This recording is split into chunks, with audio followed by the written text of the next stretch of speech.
ஆனால் அரசியலுக்கு வந்தாலும் வராரு, பிடிச்சி எல்லாரையும் மிரட்ட ஆரம்பிச்சிட்டாங்களே, இது எப்படி நியாயமாகும்? சரி, அரசியலுக்கு வந்தீங்க எல்லாம் ஓகே. முன்னாடி பணம் வாங்கினா அது திருப்பி கொடுக்கணும்பா.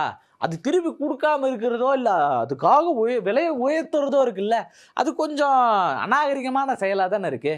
என்ன ஏதுன்னு பார்க்குறீங்களா? வாங்க முழுசா பார்க்கலாம்.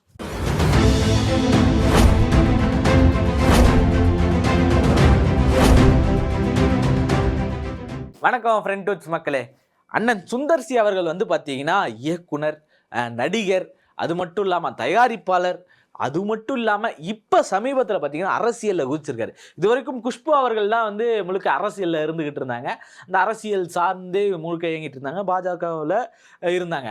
அவர் பாஜக, அவங்க வந்து பாஜகவில் இருக்காங்க அப்படின்னா, இந்த பக்கம் அண்ணன் சுந்தர் சி அவர்கள் சமீபத்தில் அதிமுகவில் இறங்கியிருக்காரு, அரசியல் வட்டாரங்களில் இறங்கியிருக்காரு.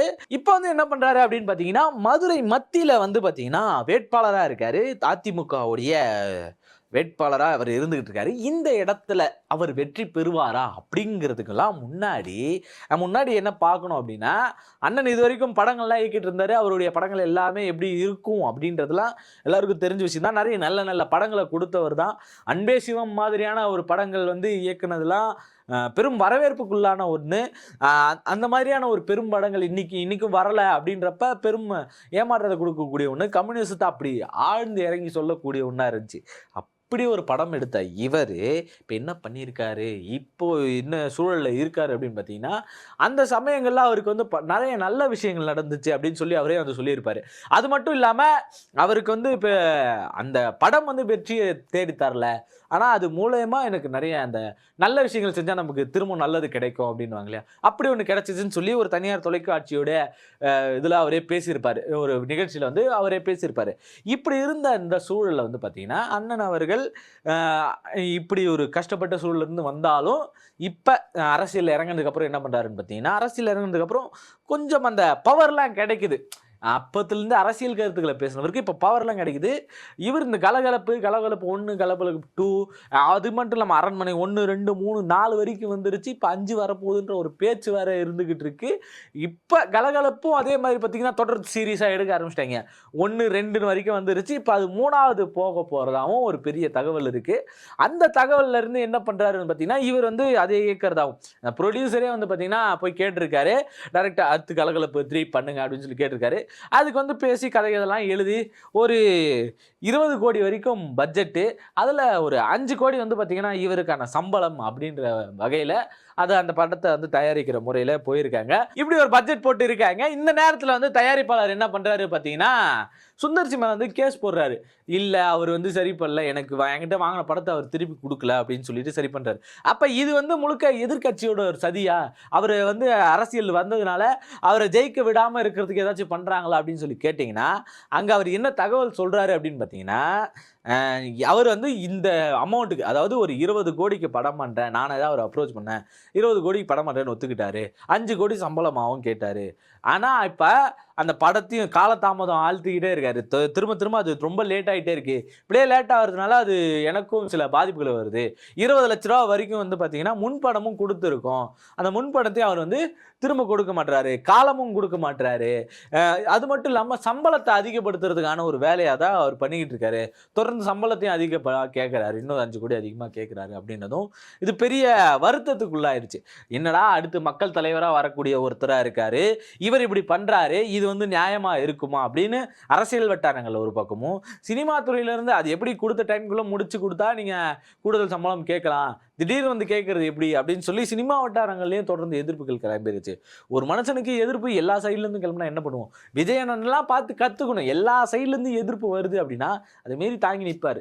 இந்த காலத்தில் வந்து பார்த்தீங்கன்னா நடிகர்கள் அரசியலுக்கு வருவதுன்றது ரொம்ப அதிகமாயிருச்சு. அதுக்கு முன்னாடி வந்து பார்த்தீங்கன்னா இந்த நடிகர் சங்கம்லாம் வந்து முழுக்க அரசியலில் இருப்பாங்க. நடிகர் சங்கம், தயாரிப்பாளர் சங்கம் எல்லாமே அரசியலில் இருப்பாங்க. அவங்க சமூக பிரச்சனைக்காக குரல் கொடுத்துட்டு இருந்தாங்க. ஈழத்துக்காக இருக்கட்டும், இன்னும் நிறைய பிரச்சனைகளுக்கு வந்து பார்த்தீங்கன்னா காவிரிக்கான பிரச்சனைகள் இருக்கட்டும், இது தொடர்ந்து வந்து அங்கே மக்கள் கூட வந்து நிற்பாங்க, உண்ணாவிரத போராட்டங்கள் நடக்கும். நடிகர் சங்கமும் தயாரிப்பாளர் சங்கமும் கலை சொந்தங்கள் எல்லாமே வந்து பார்த்தீங்கன்னா இப்படியாக இருந்துகிட்டு இருந்திருக்கு. இப்படிப்பட்ட இந்த சூழலிலிருந்து வந்த நடிகர்கள் இன்னைக்கு எல்லாரும் இப்படி இருக்காங்களா அப்படின்னு கேட்டீங்கன்னா, ஒருத்தருக்கு ஒருத்தர் முன்னுக்கு பின்னான முரண் கருத்துகள் இருக்கும், முரணான சில சிந்தனைகள் இருக்கும். இந்த சிந்தனைகள்ல இருந்து அவங்களுடைய ஐடியாலஜிகள்ல இருந்து மாறுபட்டான கருத்துக்கள்ல இருந்து அவங்க வேறுபட்டு இருப்பாங்க. ஆனா இன்னைக்கு கல சூழல் எப்படி இருக்குன்னு பார்த்தீங்கன்னா, இந்த பொது வாழ்க்கையில வந்து குரல் கொடுக்கிறதுன்றது பங்கு வந்து முழுக்க அந்த சைடே கிடையாது. வந்தா டைரக்டா கட்சி ஆரம்பிச்சுக்கிறதும், ஜெயிச்சு அரசியல்ல போறதும் இப்படியா தான் இருக்காங்களே தவிர, மக்கள் பிரச்சனைக்காக களத்துல வந்து நிக்கணும், தெருவில் நின்று போராடணும் அப்படின்ற ஒரு எண்ணம் அந்த சைடே வந்து இல்லாம போயிடுச்சு. ஏன்னா இந்த பேன் இண்டியா அப்படின்ற ஒரு கல்ச்சர் இங்க வந்துருச்சு. 1000 கோடி யார் அடிக்கிறா, 2000 கோடி யார் அடிக்கிறா, 1500 கோடி யார் அடிக்கிறா, அந்த இண்டஸ்ட்ரிக்காரன் பாரு, இந்த இண்டஸ்ட்ரிக்காரன் பாரு, அவன் எவ்வளவு சம்பாதிச்சிட்டான். இப்படியான சூழல்ல தான் இன்னைக்கு இருக்கக்கூடிய இந்த கலைத்துறை இப்படி மாறிட்டுருச்சு. அதனால என்ன பண்றாங்கன்னா, ஒவ்வொரு சைடும் வந்து அவங்க வியாபாரத்தை முன் வச்சு தான் இருக்காங்க. சமீபத்தில் த்ரிஷா பத்தி நம்ம எவ்வளோ கதைகள் பேசியிருப்போம். அவங்க இடையில கூட 2-3 சிக்கல்களில் மாட்டினாங்க, சர்ச்சைகளில் மாட்டினாங்க. நான் இப்போ சமீபத்தில் வந்து பார்த்தீங்கன்னா, ஒரு தொழிலதிபர் வந்து கல்யாணம் பண்ணிக்க போறாரு அப்படின்னு வந்து ஒரு தகவல் தனியார் தொலைக்காட்சியில் ஒருத்தர் வந்து பேட்டி கொடுத்ததுக்கு எதிர்த்து அவங்க என்ன பண்றாங்கன்னா, நீங்க என்ன கதை காட்டணுமோ கட்டுங்க, எனக்கு குழந்தை இருக்கு, என்ன கதைக்கு ஸ்கூல்ல படிக்குது, நான் வந்து எல்லாத்தையும் விட்டுட்டு போறேன், அவரே கல்யாணம் பண்ணிக்க போறேன், இப்படி என்ன பேசணுமோ பேசுங்க, எனக்கு அதை பற்றிலாம் கவலை இல்லை, என் படம் சரியாக போயிட்டுருக்கு, நான் என்னுடைய துறையில் நான் சரியாக இருந்துக்கிட்டு இருக்கேன் அப்படின்ற விமர்சனங்கள்லாம் வச்சுருந்தாங்க. அது வந்து மக்கள் மத்தியில் பெருமளவு பேசப்பட்டுச்சு, எல்லாருமே தெரிஞ்ச ஒரு விஷயம். இது இப்படி பேசப்பட்டதும் எல்லாருக்கும் ஒரு கேள்வி என்ன வந்துருச்சுன்னா, இதுக்கு முன்னாடி ஒரு அரசியல் தலைவர் ஒருத்தர் இருந்தார், அவருக்கு இந்த மாதிரியான ஒரு சம்பவம் நடந்துச்சு, அதுக்கு நீங்க என்ன பேசுனீங்க அப்படின்ற ஒரு கேள்வி இருக்கு இல்லையா? அதுக்கு நீங்க ஏதாச்சும் பேசியிருந்தா இன்னைக்கு அவருடைய அரசியல் வாழ்க்கை சரியா இருந்திருக்குமே, அவரை யாரும் விமர்சிச்சுட்டு இருக்க மாட்டாங்களே அப்படின்ற ஒரு பெரும் கோபம் தாவேக்காவினர் மத்தியிலையும் தொடர்ந்து இருந்துகிட்டு தான் இருக்கு. அவர் மேல வந்து ஒரு குற்றச்சாட்டு சொல்றாங்க. இப்ப நெல்லையில பேசும்போது கூட விஜய் அவர்கள் சொன்னாரு, மறைமுகமா வந்து அதை சொல்லியிருந்தாரு. அப்படி பேசுனதுக்கே வந்து பெரும் அளவுல எதிர்ப்புகள் கிளம்பிருந்துச்சு. அது எப்படி மறைமுகமா வந்து இத்தனை வருஷம் கூட இருந்தவங்கலாம் வந்து அவங்கள வச்சே நம்ம மேல ஒரு பழி போடுறது அப்படின்னு சொல்லும் போது அதுக்கு எல்லாரும் விசில் பறக்க விட்டாங்க, எல்லாரும் பயங்கரமா கொண்டாடினாங்க. இதுக்கு நீங்க சொல்ல முடிஞ்ச த்ரிஷாவால, இதுக்கு எதிர்ப்பு கொடுக்க முடிஞ்ச த்ரிஷாவால, அப்படியே ஒரு பக்கம் பார்த்திபன் அவர்கள் பேசுறாரு, அதுக்கு எதிர்ப்பு கொடுக்க முடிஞ்ச த்ரிஷாவால இங்க 2 பேர் பாதிக்கப்படுறாங்க. ஒன்று விஜயோடைய அரசியல் வாழ்க்கை பாதிக்கப்படுது. நீங்க ஒரு நல்ல நண்பரா இருந்தீங்க அப்படின்னா நீங்க என்ன பண்ணியிருக்கணும், இதை செஞ்சிருக்கணும். சரி, இது ஒரு பக்கம் அப்படின்னாலும் இதுக்கு முன்னாடி ஒரு சர்ச்சையில் மாட்டினாங்க. எப்போ வந்து பார்த்தீங்கன்னா, மன்சூர் அலிகான் அவர்கள் வந்து ஒரு பேட்டி கொடுக்குறாரு. அப்போ ஒரு படத்துக்காக அவர் பேட்டி கொடுக்கும்போது வந்து பார்த்தீங்கன்னா, வில்லன் கேரக்டர் அப்படின்னு சொல்லி பேசியிருப்பாரு. அப்படி அவர் பேசுனது வந்து ஏற்றுக்கக்கூடியதா இல்லை, அவர் பேசுனதும் தவறான ஒரு ஸ்டேட்மெண்ட் தான். அந்த ஸ்டேட்மெண்ட்லேருந்து த்ரிஷா என்ன பண்ணாங்க அப்படின்னா, இப்படிலாம் பேசுகிறாங்க, பெண்களுக்கு பாதுகாப்பே இல்லாமல் போயிடுச்சு அப்படின்னு சொல்லி அவங்க பேசியிருந்தாங்க. அந்த சூழல் வந்து யோசிச்சு பாருங்க. அவங்க பேசின கொஞ்ச நாளைக்கு முன்னாடி வந்து மணிப்பூரில் இதே மாதிரியான ஒரு சம்பவம் 2 பெண்களை வந்து முழுக்க நிர்வாணமாக நடக்க விட்டுருந்தாங்க. இப்படியான சூழல் தான் அந்த இடத்துல இருந்துச்சு. அந்த சூழலில் இவங்க எப்படி கையாண்டுக்கிட்டாங்க, அதுக்காக இவங்க என்ன குரல் கொடுத்தாங்க அப்படின்னு கேட்டிங்கன்னா கிடையாது. ஏன்னா இவங்க மற்ற இண்டஸ்ட்ரியில் போய் நடிக்கணும், அங்கே நடிக்கிற பிரச்சனைகளுக்காக அங்கே போய் அந்த பிரச்சனைகளை பேசினாங்கன்னா இவங்க படம் அங்கெல்லாம் ரிலீஸ் ஆகாது, ஓட விட மாட்டாங்க. இப்படியான சூழல் இருக்கிறதுனால அதுக்காக இவங்க குரல் கொடுத்தாங்கன்னா கிடையாது. கடந்த சில நாட்களாகவே எல்லா நடிகர்களுமே இதை தான் செஞ்சுக்கிட்டு வராங்க. இப்படி இருந்துட்டு வந்த இந்த சூழல், இப்படிப்பட்ட ஒரு அரசியல், த்ரிஷா இப்படிலாம் இருந்துட்டாங்க. இப்படி நடிகருக்கு தொடர்ந்து பிரச்சனைகள் வந்துட்டு இருக்கு. இவங்க அரசியல் வாழ்க்கையிலும் பொது வாழ்க்கையிலும் இப்படி வந்துடுறாங்க. இவங்களுக்கான தனிப்பட்ட பிரைவசி வேர்ல்டு ஒன்று இருக்கு, அதை யாரும் பேசக்கூடாது அப்படின்னு நம்ம சொன்னாலும், நீங்கள் சினிமாவில் இருக்கிற வரைக்கும் உங்களுக்கான ப்ரைவசி வேர்ல்டு இருக்குது. ஏன்னா அதுவும் ஒரு தொழில், அதை நீங்கள் பார்க்குறீங்க, விட்டு வந்துடுறீங்க, எல்லாம் ஓகே. ஆனால் அரசியல்னு வந்ததுக்கப்புறம் அது பொது வாழ்க்கை தான். அது இப்போ நீங்கள் மக்களுக்காக உங்களை நீங்கள் வெளிப்படையாக காட்டிக்க வேண்டிய அவசியம் இருக்குது. நீங்கள் எப்படிப்பட்டவன் முழுசாக தெரிஞ்சுக்கிட்டா தான் உங்களை நம்பி மக்கள் ஓட்டு போடுவாங்க, உங்களை நம்பி உங்ககிட்ட ஒரு பொறுப்பை கொடுப்பாங்க, எங்களை பார்த்துக்கிற பொறுப்பு உங்ககிட்ட இருக்குது அப்படின்றது கொடுப்பாங்க. ஒரு குழந்தைய பார்த்துக்கிறது எந்த அளவுக்கு முக்கியமான பொறுப்பு, ஒரு நாட்டை பார்த்துக்கிறது அந்த அளவுக்கு முக்கியமான ஒரு பொறுப்பு. அந்த பொறுப்புகளுக்கு என்ன மாதிரியான தகுதிகள் இருக்குது, எந்த மாதிரி உங்களை நீங்கள் வளர்த்துக்கிட்டீங்க, எந்த மாதிரியான சிந்தனைகளை நீங்க இருக்கீங்க அப்படின்றது ரொம்ப முக்கியமான ஒண்ணு. இப்ப இப்படியான ஒரு சூழல்ல குஷ்பு ஒரு பக்கம் அவங்களுடைய பயணத்தை முழுக்க பாஜக சைடு தான் அப்படின்றது தீர்மானிச்சுக்கிட்டு போயிட்டு இருக்காங்க.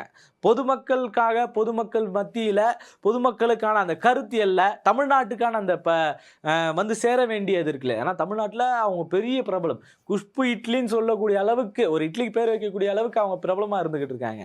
அப்போ இப்படி இருக்கக்கூடிய அவங்க தமிழ்நாட்டு மக்கள் வஞ்சிக்கப்படும் போது, நிதி ஒதுக்கீடு அப்போ, அதாவது பட்ஜெட் போடும்போது வந்து பார்த்தீங்கன்னா தமிழ்நாடு பேரை புறக்கணிக்கப்படும் போது, இப்போல்லாம் அவங்க எங்கே போனாங்க, இதுக்கெல்லாம் என்ன கேள்வி கேட்டாங்க அப்படின்னு ஒரு சூழல் வருது இல்லையா. அதுக்கு யாருமே எதுவுமே பேசல. ஏன் அண்ணன் இப்போ வந்து நிற்கிறார்ல, அவர் என்ன பேசுறாருன்னு கேட்டால் அவருமே எதுவும் பேசல. நம்ம சித்தார்த்து இருப்பார் பார்த்தீங்களா, அவர் கூட என்ன பண்ணாருன்னா ஒரு கட்டத்தில் இதை எதிர்த்து, அந்த மத்திய அரசை எதிர்த்து தொடர்ந்து குரல் கொடுத்துக்கிட்டே இருந்தார். அவரும் ஒரு கட்டத்துக்கு மேலே அமைதியாயிட்டார், பேசாமல் இருந்தார். வரி இருக்கிறதோ இல்லை 3000 கோடிக்கு வந்து 9000 கோடி கடன் வாங்கிட்டு 3000 கோடிக்கு என்ன பண்ணாங்கன்னா ஒரு சிலை மட்டுமே வச்சாங்க இல்லையா, இது முட்டாள்தனத்தோட உச்சம் அப்படின்னு சொல்லி கூட அவர்லாம் தொடர்ந்து பேசிக்கிட்டு இருந்தார். இப்போ சமூகத்தின் மீதான அக்கறை இவங்க எல்லாருக்கும் ஒரு பக்கம் இருந்துகிட்டு இருக்கு. பிரகாஷ் ராஜ் ஒரு பக்கம் பேசிக்கிட்டு தான் இருந்திருக்காரு, இன்னொரு பக்கம் சத்யராஜ் அவர்கள் நாங்களாம் முட்டாளுப்பா, எங்க கிட்டலாம் எதுவும் கேட்காது அப்படி ஒரு கட்டத்தில் அவங்களும் பேசி இருந்திருக்காங்க. பெண்கள் எடுத்துக்கிட்டனாலும் நம்ம எதிர்கருத்தாச்சு வைக்க தான் செய்வாங்க. இன்னொரு பக்கம் வினோதினின்ற நடிகை இருந்தாங்க, அவங்களும் தொடர்ந்து இதை சமூகம் சார்ந்த கருத்துக்கள் இதெல்லாம் பற்றி பேசிக்கிட்டு இருந்தாங்க. இடையில சர்ச்சையில் கூட மாட்டாங்க. நீங்கள் ஏன் திரும்பவும் சமூகத்தை பற்றின அந்த அக்கறையில் ஒரு வீடியோ போடுவீங்களா, அந்த வீடியோலாம் போடுறதில்ல அப்படின்னு கேட்கும்போது இந்த கரூர் சம்பவத்தை உள்ளே எடுத்துன்னு விட்டாங்க. என்னன்னா 41 பேர் இறந்ததுக்கு அப்புறமும் எனக்கு அவர் தான் வேணும், என் குழந்தை இறந்ததுக்கு அப்புறமும் எனக்கு அந்த தலைவன் தான் முக்கியம், என் குழந்தை போனால் பரவாயில்ல அப்படின்னு பேசக்கூடிய இந்த மக்கள் அதுக்கு தகுதி இல்லை அப்படின்ற மாதிரி சொல்லியிருப்பாங்க. இப்படியான இந்த சூழல்ல இருக்கக்கூடிய இந்த அரசு இப்படியான ஒரு அரசை கட்டமைக்கணும் அப்படின்ற, இந்த மக்களை ஆளக்கூடியவர்களுக்கு என்ன தகுதி வேணும் அப்படின்ற இருக்கிற இந்த சூழல்ல இவர் மேதான அந்த நம்பிக்கை இழப்பு இருக்கு இல்லையா. பொதுமக்களுக்கு வராத இந்த நடிகர் என்ன பண்றாரு அப்படின்னு பார்த்தீங்கன்னா, ஒழுங்கான டேட்டும் கொடுக்கல, சரியான காலத்தில் முடிச்சு கொடுப்பேன் எதுவுமே சொல்லலை. இவர் சம்பளத்தை மட்டும் உயர்த்தி கேட்குறாரு, அட்வான்ஸ் கொடுத்ததையும் திருப்பி கொடுக்கல. இல்லை எனக்கு வேலைக்கு திருப்பி கொடுத்துருங்க அப்படின்னு கேட்டால் அதிகம் பண்ணல. இதை மீறி அவர் ஏதாச்சும் கோர்ட்டுக்கு போவோம் அப்படி இப்படின்னு கேட்டு பார்த்துருக்காரு, பேச்சுவார்த்தைலாம் நடந்திருக்காரு. அந்த பேச்சுவார்த்தைக்கு அவர் உடன்படாமல் இருந்திருக்காரு. சரி பேச்சுவார்த்தையில் உடன்படலையே அப்படின்னு சொல்லி பார்த்தா இது மட்டும் தான் பண்ணியிருக்காருன்னு கேட்டால் இல்லை, அதை மீறி மிரட்ட ஆரம்பிச்சிருக்காரு.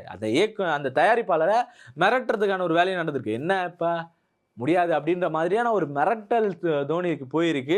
இந்த மிரட்டல்கள் வரவும் தான் அவர் என்ன பண்ணியிருக்காருன்னா, அடுத்து சரி ஓகே பேச்சுவார்த்தை சரி பண்ணல, என்னை மிரட்டுறாரு, கூடுதலாக கேட்குறாரு, இப்படி இருக்கிற இந்த சூழலை நம்ம என்ன பண்ணுறதுன்னு தெரியாமல் சட்டத்து பக்கம் திரும்பி இருக்காரு. சட்டத்துக்கிட்ட போயிட்டு இந்த மாதிரி என்னைய வந்து இவர் மோசடி செஞ்சுருக்காரு அப்படின்னு சொல்லி அவர் மீது ஒரு வழக்கும் பதிஞ்சிருக்காங்க.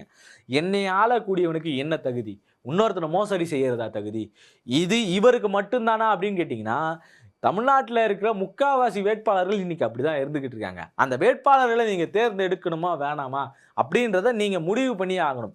அதிமுக இந்த மாதிரியான வேட்பாளர்கள், திமுக இந்த மாதிரியான வேட்பாளர்கள், இதுக்கு மாற்றா யார் வருவா, அப்ப விஜய் அண்ணன் வருவாரா, இன்னைக்கு பெருமளவில் மக்கள் எதிர்பார்த்துக்கிட்டு இருக்க ஒருத்தரா இருக்காரு அப்படின்னு பார்த்தீங்கன்னா அவருக்கும் அதே சூழல் தான் இருந்துகிட்டு இருக்கு. அதை பத்தி நம்மளும் ஒரு வீடியோலாம் போட்டிருப்போம், அதையும் சேர்த்து நீங்க பார்த்துருங்க. அப்போ நீங்கள் இப்படியான தலைவர்கள் இருக்கும்போது, இப்படியான சூழல்கள் இருக்கும்போது, சரி வேற யார் மாற்று வருவா அப்படின்னு சொல்லி கேட்டோம் அப்படின்னா, இந்த பக்கம் சீமானண்ணன் இருக்காரு, நல்ல நல்ல வேட்பாளர்கள் நிறுத்தி இருக்காரு அப்படின்னு சொல்லி கேட்டிங்கன்னா அவங்களுக்கான வாக்கு வங்கி ஏறவே மாட்டேங்குது. இப்போ நல்ல கருத்துக்கள் தானே வைக்கிறாங்க, ஏன் ஏற மாட்டேங்குது அப்படின்னு கேட்டிங்கன்னா தலைவர் மீது நம்பிக்கை இல்லை. தொண்டன் சரியில்லைனாலும் தலைவன் சரியில்லைனாலும் அந்த கட்சி உருப்படாது அப்படின்றது ஒன்று தான். நீங்கள் ஏதாச்சும் ஒரு கட்டத்திலேயாச்சும் நீங்கள் என்ன பண்ணணும், போய் மக்களுக்காக நிற்கணும். அப்படி நிற்கலை, உங்கள் கருத்தில் முரண்கள் இருந்துச்சு அப்படின்னா கண்டிப்பாக ஐடியாலஜிக்கலில் ஸ்ட்ராங்கு தமிழ்நாடு அப்படின்றதுக்கான ஒரு சிறந்த எடுத்துக்காட்டு என்னன்னு பார்த்தீங்கன்னா அண்ணன் சீமான் மூலயமா தான் நம்ம தெரிஞ்சுக்க முடியும். ஏன்னா இவங்க எல்லாரும் ஒரு பக்கம் தற்கொலை கூட்டமாக இருக்கட்டும், இல்லை மோசமானவர்களை ஊழல்வாதிகளை தேர்ந்தெடுக்கிறதா இருக்கட்டும், இது தொடர்ந்து இருந்துகிட்டு இருக்கு. ஆனால் அறிவார்ந்த ஒருத்தராக வர அப்படின்னு சொல்லி சீமான் அண்ணன் வரும்போது அவர் கொள்கையில் முரண்படுறாரு. பிராமண கடப்பாறையை கொண்டு இந்த திராவிடத்தை இடிப்பேன்றாரு, பெரியாரை எதிர்த்து பேசுறாரு. பெரியாரை எதிர்த்து பேசுறதும் தமிழ்நாட்டு மக்களுக்கு கோபம் வருது. நிறைய பேர் வீட்டில் இன்றைக்கும் போய் பாருங்க, ஒரு பக்கம் முருகன் ஃபோட்டோ, விநாயகர் ஃபோட்டோ அப்படி இருந்துச்சுன்னா இந்த பக்கம் பெரியார் ஃபோட்டோ இருக்கும். பெரியாரை வச்சிருப்பாங்க, பெரியாரை கொண்டாடுவாங்க, ஆனால் சாமியும் கும்பிடுவாங்க. இதுதான் தமிழ்நாடு. எல்லாரும் ஒன்றா சேர்ந்து வாழணும்னு இருக்கிறது, அதை புரிஞ்சுக்கிட்டது தான் தமிழ்நாடு. இப்படி இருக்கக்கூடிய இந்த சூழலை மாற்றி அமைக்கணும், தமிழ் தேசியம்னு ஒரு இடத்த கொண்டு வரணும் அப்படின்னு நினச்சாரு அப்படின்னா அப்போ அங்கே தான் வந்து அவருடைய பேச்சுகள்லேருந்து அடி வாங்குது. எப்போ இவர் பெரியாரை தாக்க ஆரம்பித்தாரோ இவர் மீதான விமர்சனங்கள் தொடர்ந்து அதிகமாக ஆரம்பிச்சிருச்சு. நல்ல அரசியலை பேசக்கூடிய ஒருத்தர், ஆக்கப்பூர்வமான அரசியலை பேசக்கூடிய ஒருத்தர் அப்படின்னு நம்பினோம் அப்படின்னா செயல்முறைக்கு நடைமுறைக்கு ஆகாத ஒரு விஷயங்களை தான் தொடர்ந்து வச்சுக்கிட்டு இருக்காரு. இதே சமயங்கள்ல சில மக்களுக்கு கிடைக்கக்கூடிய நல்ல விஷயங்கள் இருக்கு இல்லையா, அது எல்லாத்தையும் மறுத்து பேசிக்கிட்டு இருக்காரு. அப்படி மறுத்து பேசிக்கிட்டு இருக்கும்போது தான் என்ன ஆகுது, ஏன்னா அவரும் சினிமாலேருந்து வந்தவர் தான், அதனால தான் இந்த டாபிக்குள்ள அவர் வராரு. இப்படி இருக்கக்கூடிய இந்த சூழல்ல அண்ணன் ஏதாச்சும் மாற்று வருமா அப்படின்னு எதிர்பார்த்தோம்னா அவருடைய நிலைப்பாடும் சரியில்லாததுனால மக்கள் தொடர்ந்து அவரையும் வெறுக்க ஆரம்பிச்சிட்டாங்க. வேற வழி இல்லை, இவங்க தான் ஏதோ ஓரளவுக்காச்சும் செய்கிறாங்களே அப்படின்னு சொல்லி தொடர்ந்து இவங்களை தேர்ந்தெடுத்துட்டு இருக்காங்க. இதுக்கான மாற்று எங்கிருந்து வரும்னா உங்க கையில இருந்தா வரும். உங்க கிட்ட இருந்து எப்ப மாற்றம் வருதோ அது தொடர்ந்து மாறலாம். மாற்றத்திற்காக அவர் வருவார், இவர் வருவார், இவர் வருவாருன்னு பார்த்தீங்கன்னாலும் நீங்க மாறுற வரைக்கும் இங்க ஒண்ணுமே மாறாதுன்றதான் உண்மை. அந்த உண்மையை புரிஞ்சுக்கிற வரைக்கும் நம்ம இன்னொருத்தர் காலையோ கையோ தேடிக்கிட்டு தான் இருக்கணும். அப்படி தேடுற நிலைமையிலிருந்து நம்ம மாறுவோம். இந்த 2026 எலெக்ஷனை சரியா தேர்ந்தெடுப்போம்னு சொல்லி கேட்டுக்கிறேன். நன்றி.